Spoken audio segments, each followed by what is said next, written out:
ng bayan, maasahan anumang panahon. Magandang oras po sa ating lahat. Narito ang update sa lagay ng ating panahon ngayon at sa susunod na 24 oras. Sa kasalukuyan ay dalawang weather systems ang nakakaapekto ngayon sa ating bansa. Una rito ang shear line na nakakaapekto sa bahagi ng extreme northern Luzon, samantalang easterlies naman ang siyang nakakaapekto sa eastern section ng ating bansa. Dahil nga sa shear line, asahan ang maulap na kalangitan na may mga kalat-kalat na pagulan at pagkidlat-pagkulog sa bahagi ng Batanes.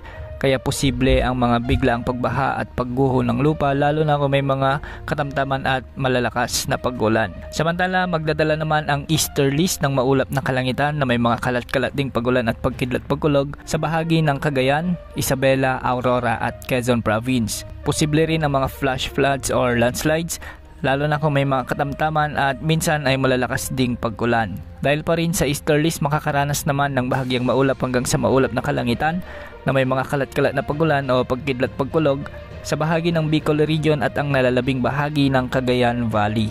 Hindi rin inaalis ang posibilidad ng mga biglang pagbaha at pagguho ng lupa, lalo na kung may mga umiiral na severe thunderstorms. Samantala sa Metro Manila at nalalabing bahagi ng ating bansa, kasama ng Mimaropa, Calabarzon, Visayas at Mindanao, asahan naman ang pag-iral ng mga localized thunderstorms, kaya asahan din ang bagyang maulap hanggang sa maulap na kalangitan na may mga kalat-kalat na pagulan at pagkidlat pagkulog.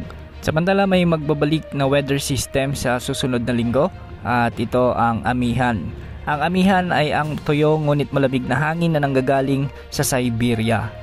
Posibleng makaapekto ang nasabing weather system o ang climate na ito sa mga susunod na araw sa bahagi ng Northern Luzon. Kaya asahan sa mga susunod na araw ang bahagyang paglamig ng panahon sa mga nasabing lugar. Samantala, wala naman tayong nakikitang potential na sama ng panahon o low pressure area o bagyo na posibleng pumasok at makaapekto sa ating bansa sa susunod na 3 araw. Wala ring nakataas na gale warning sa mga karagatang sakop ng ating bansa. Yan ang update sa lagay ng ating panahon. Ito pong weather update ng bayan, maasahan anumang panahon.